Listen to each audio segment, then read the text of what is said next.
Excel 2013 is designed to work closely with the cloud storage sites SkyDrive and SharePoint. In fact, Excel defaults to saving workbooks online, so you'll need to know how this all works so that you can make sure that files are saved where you want them to be saved too. Let's go to Backstage View by clicking File and then we'll select the Account tab here. You can see that I'm currently signed in to my SkyDrive account. If this were not the account that I want to be working in, I can click to switch accounts and select an alternative SkyDrive account if I had more than one configured to use. Now I don't, but I could click here to add another service that I could then access.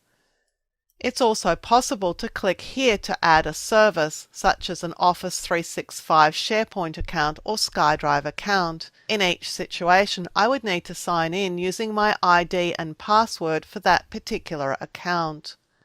You can switch accounts at any time using this Accounts panel here, or from the top right corner of the Excel window, you can click to switch accounts here.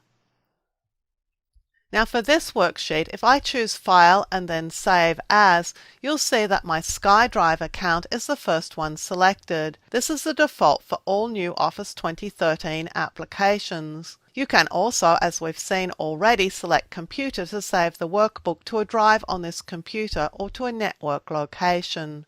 Saving to a SkyDrive account has some benefits and some disadvantages. To use SkyDrive or SharePoint, you need to be connected to the internet. And if you're working on a big worksheet with lots of data or images in it, then you'll need a fast internet connection to save the document to a cloud storage location.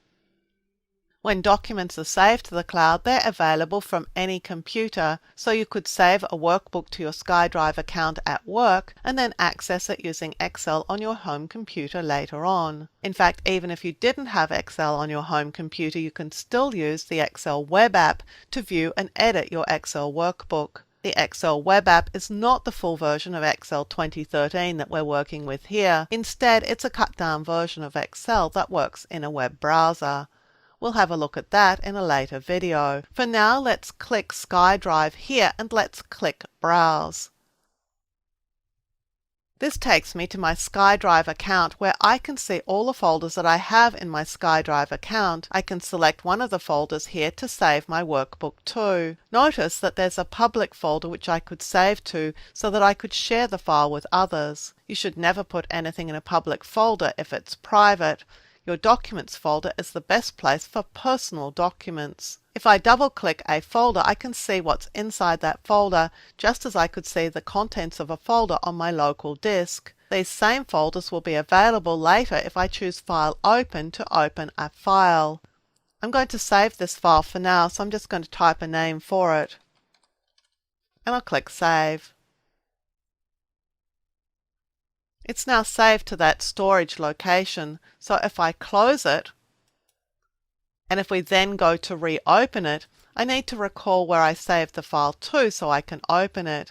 I'll click Open, and then we'll go to my SkyDrive account, and I could either select the Documents folder or click Browse, and that shows me the same dialog where I can browse the folders on my SkyDrive account to find the file that I want to open.